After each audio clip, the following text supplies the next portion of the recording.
all set to bring to you a very special spotlight session on the hybrid workforce agenda. Let us extend a very warm welcome to Goki, Muthusamy, Head of People Asia Pacific Visa. Hi everyone, I'm Goki Muthusamy, Head of People Asia Pacific for Visa. I'm very delighted to be joining all of you virtually from Singapore, where I'm currently based. I've had the opportunity to work in markets such as Singapore, Hong Kong, and San Francisco in various HR leadership roles covering talent management, talent acquisition, inclusion, and diversity. I was very excited to return to Singapore in 2019 and be back in Asia, especially for all the amazing travel that I'd missed out on. However, just a few months later, all my plans had been stalled. And like many of you, I'm still sat in the same room after about 2 years. The World Health Organization declared on March 11, 2020, that COVID-19 is a global pandemic, and the world as we knew it turned upside down. All of our businesses had to pivot, rethinking how and where we would work. Today, I'm going to share how we're approaching hybrid work at Visa, the top learning trends that we're seeing, and the skills that we all need to thrive in a new way of working and overcoming virtual challenges. First off, I think Visa, like many companies, strives to be one that employees can come into work feeling like they can do their best work, achieve their career goals, and contribute to the company's success while leading fulfilling personal lives. We also want and aspire to be a company that fosters an inclusive culture that supports flexible work in a way that ensures both positive employee and company outcomes. Our hybrid agenda, therefore, allows majority of our employees to split time between their home and office. And this is something we're testing and learning so that we, as a company, are able to strengthen our 3 Cs. So our hybrid work agenda is really grounded in collaboration, connection, and community. Let me touch on each of the 3 Cs. Collaboration. As many of you know, this enhances team productivity, innovation, problem solving, and the ability to connect in person and also virtually is really important to come up with an innovative solution, dissect some of the most complex problems for our clients and stakeholders, and be able to deliver the best results. The second C, connection. This deepens our collaboration as colleagues to our clients, partners. It's all based on this relationship, ability to build trust and rapport. So workplace culture is not about being physically present, but it's about how do we foster and build these deep connection that allows us to work seamlessly, to build trust, and to support one another. And finally, speaking of support, is the third C, which is community. We want to create a sense of belonging, a strong sense of belonging and camaraderie amongst our diverse workforce in each of our offices across the Asia Pacific region. We believe that the 3 Cs create an inclusive hybrid work environment. And as we think about our careers and shift towards the trends that we're seeing, careers are no longer linear. As people are coming into work, they are expecting careers to be much more fluid. It's developing in many different directions. The ability to learn and unlearn and relearn is vital not only for our long-term success, but that for our companies as well. And then most importantly, learning is no longer just in the classroom. It's something that occurs every day. I think you can very clearly see that COVID has catapulted our learning programs into the forefront. Often, our learning programs have been designed to be in person for smaller cohorts to deliver the maximum impact. Many of our companies spend months, if not weeks, delivering, designing, rolling out many of these learning curriculum. And it was very traditional, but many of our companies had sign-up sheets and online attendance and whatnot that we meticulously tracked. But overnight, we all had to change the way that we are delivering, designing, and rolling out new content. So many of our companies had to introduce new content focused on productivity, resilience, time management, mental health, and well-being in the span of weeks, and then had to roll it out to hundreds, if not thousands of employees when COVID hit. So it's really, really interesting to see how COVID has made learning, which was very structured, sort of time bound, and it's sort of, in stages of rollout to much more digital, and how it really forced many of the companies to grapple with the new ways that employees wanted to learn and consume content. And this leads me sort of to the top trend that I'm seeing. So trend number one, what I'm seeing is that as we think about this virtual way of learning, I'm also finding that social learning is here to stay. Let me explain what I mean by social learning. At first, when I heard that concept, I thought it was really odd to learn together in a virtual environment, but I found that to be really, really engaging. Learning together in a virtual environment is on the rise. It helps learning become more sticky, and it drives up learner engagement.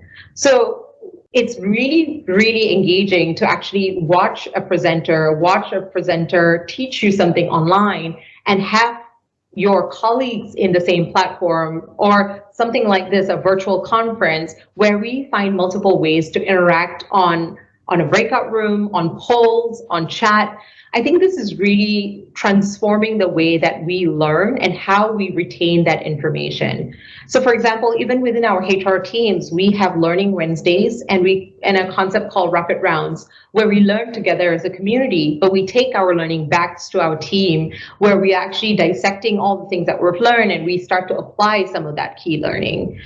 So social learning is sort of the trend number one that I'm seeing across the board. Trend number two, learning must help employees with finding their purpose.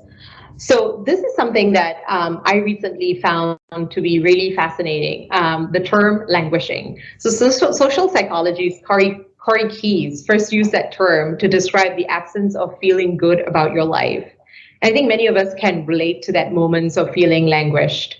Adam Grant raised it in a profile in the New York Times. Languishing is a state between flourishing and burnout. And when you're languishing, you're feeling fulfilled, energetic, eager to take on more challenges at work. But when you're burnt out, you feel exhausted, overwhelmed, and drained. And when you're languishing, you're sort of in the middle. You lack the meaning and the desire to fit in emotionally. Organizations will need to build frameworks to help employees find meaning and purpose. And I'm finding that at Visa, this is becoming really important. In our many pulse surveys, we find that employees want to feel more connected with their work, with their colleagues, and with Visa.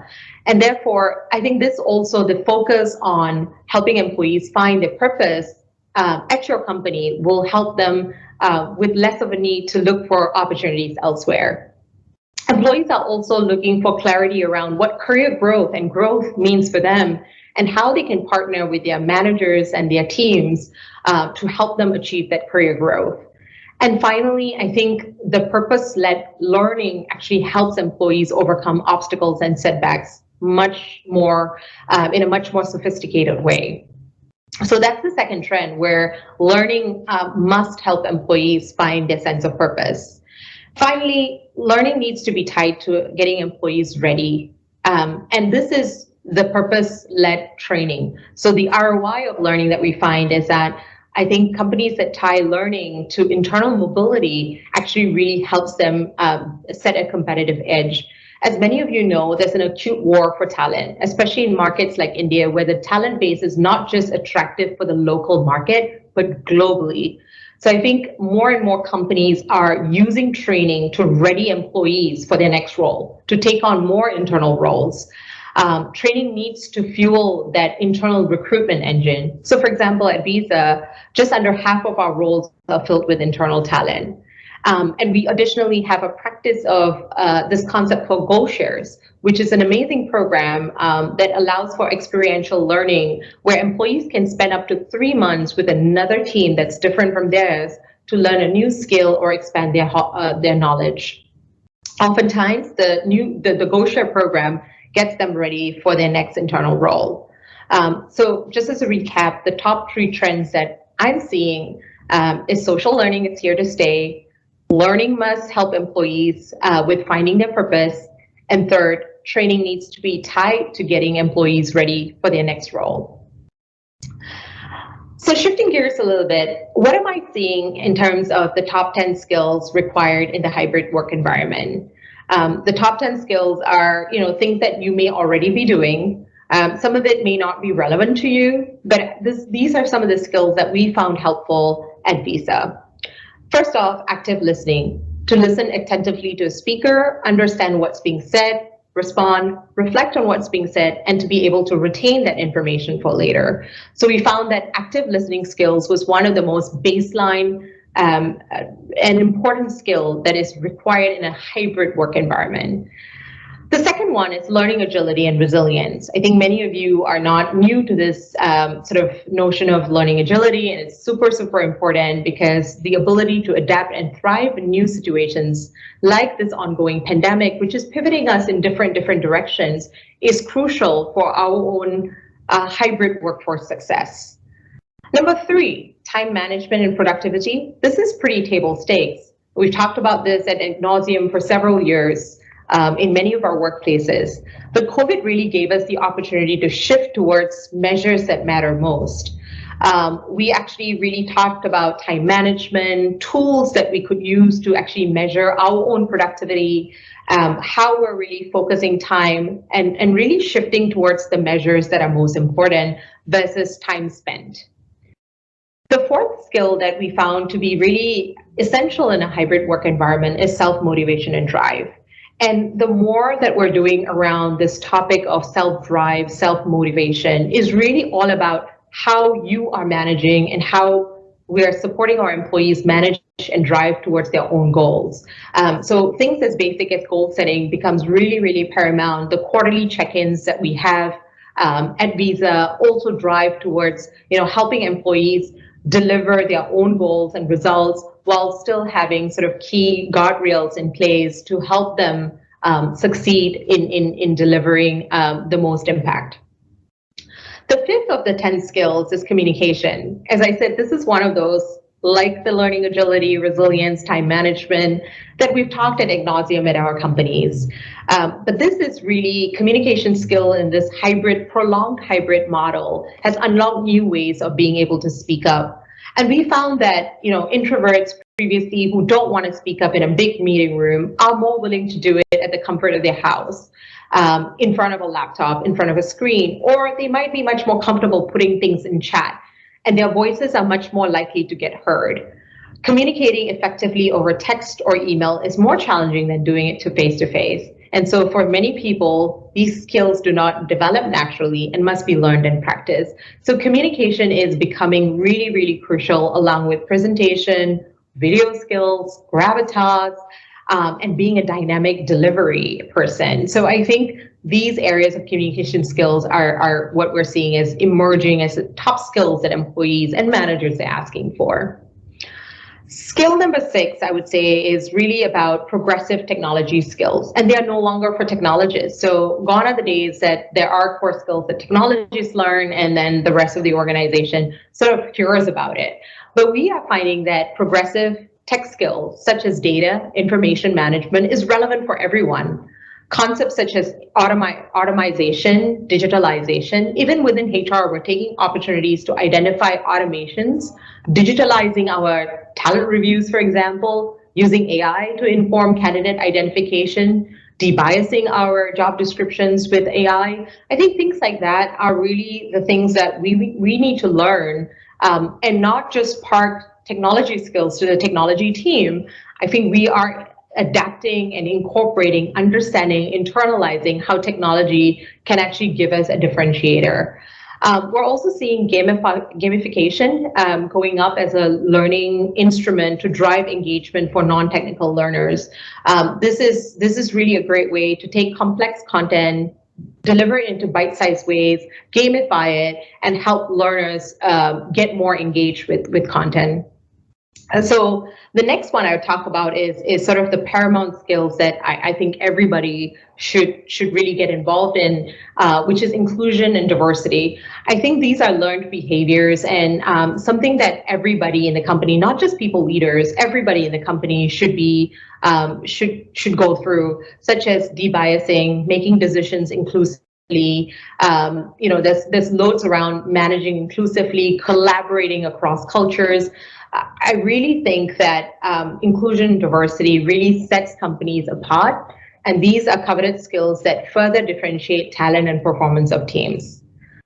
Skill number 8 is empathy to drive well-being. I think many of us had mental health seminars with experts. How do you cope and thrive in a very, very pressured workspace and work environment? In this area, learning alone is not enough. I think we need to follow up with strong policies and programs to make sure that everyone is able to thrive in an empathetic way and drive well-being. Topic or skill number 9, I would say, is everyone's a leader. And I think this is less of a skill, but a mindset shift where you don't need to be a people leader to influence collaboration, teamwork, and to be known for your leadership qualities. But if you are a people leader, and if you take away anything from my presentation, I hope you take this part away. But if you are a people leader on aspect number, the final of my top 10 skills, which is, it is really crucial. The role of a people leader has just been amplified in this pandemic. I think helping employees, first of all, navigate the new norms by having to do it themselves is really, really crucial and complicated. I think it's really important to recognize that many people are very anxious to return to the office. The jitters are real. Even myself, the inertia and the anxiety of having to get dressed and commute and get into the office, get myself badged in, and the amount of friction points, it does cause the anxiety. So I think managers really have a special space and role to play in terms of helping employees really come back to the office, take the time, use the moments in the office in a very practical way. So for example, if managers are having people return to the office, they do need to use the time wisely. So the agenda of that time when they're in the office should be moments where people are meeting, they are actually in the office, connecting, having sort of team meetings together versus sitting at the desk and having phone calls, which then makes no difference if they had stayed home. So when you have a hybrid work environment, I think the first sort of leadership behavior or capability that you want to sort of strive up is the ability for managers to really maximize having a structured plan, teaching managers that skill on how to manage that hybrid workforce that is straddling between in-person and in the home office and the physical office in the workplace. So I think being able to teach that manager that skill and ability is very important. I'll talk a little bit about people management capability, but a few others that are really, really strikingly important are managers that really focus on building trust and psychological safety. So we focused a lot on the content around psychological safety. This then leads to more transparency, managers having the ability to lead with really, really great amount of transparency. Having tough conversation also is another strong people leader capability that we're seeing emerge as a key critical driver of performance. I think over the past 2 years, we've seen managers lead with a lot of empathy, and then sometimes they have not had the opportunity to have the tough conversation. And I think as this sort of we come back into that work of the hybrid work environment, really having that moment of being in person, having that tough conversation, delivering some of the tougher feedback, I think becomes a crucial way of leading your workforce with honesty and transparency. And then finally, I think what people managers really need to be focused on, in addition to all of the key themes that I mentioned above, is being able to learn and help their employees develop. I cannot strike on this point enough, which is there is a lot of you are reading The Great Resignation. Leaders have to make time to help their employees succeed and to develop and to learn in this new environment. So for example, at Visa, we have a No Meetings Friday that's global. We use this time for development, learning, or simply to do uninterrupted work. I think people leaders need to be finding moments for their team to really grow and learn and to be part of their career journey and to help them succeed. Finally, our employees and managers are overwhelmed. So for me, I think the biggest sort of parting message for all of you is strike the right balance. Less is more. I know I shared the top 10 skills, but I think the important thing is that pick the ones that are most relevant to you, or focus on the ones that are most relevant to you. We have to be really targeted in our initiative. Bite-sized contents of 15 minutes versus an hour-long lectures like the ones that we're having right now are way better than for learners who are digitally savvy and are learning to work in this hybrid work environment. And finally, leadership and advocates to spotlight key learning opportunities, getting them to champion and role model is critically important. So with that, I wish you all a very happy rest of the conference, and thank you for listening in on my segment. Thanks.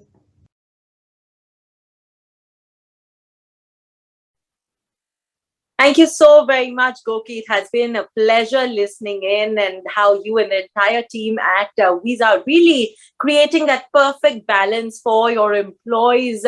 So really, a few takeaways from what you just mentioned. Thank you for sharing with us those top 10 skills. Of course, every organization needs to make sure that they focus on the skills that matter to them the most. But giving your employees time to develop themselves, to really grow, and giving them time for community learning and making sure that organizations create the right balance and make their employees feel cared for, really focusing and making it easier for them to live and work in this very hybrid work environment now. Thank you so very much for joining us. It's been a pleasure having you here. And I'm sure our delegates have a lot to learn from our next session as well, which is going to be a very interesting panel discussion on what learners want. But before I welcome all our panelists and our moderator right here, I'd once again like to request all of you to please continue sharing your thoughts with us on the social media, because that's how we get to know what you're thinking about our sessions and speakers. And do remember to tag us. A lot more happening right here. Do connect with our partners in all breaks, because this is really a platform for networking, for learning from peers, and of course, for knowing more from our experts. In just a bit, we'll be back with our panel discussion.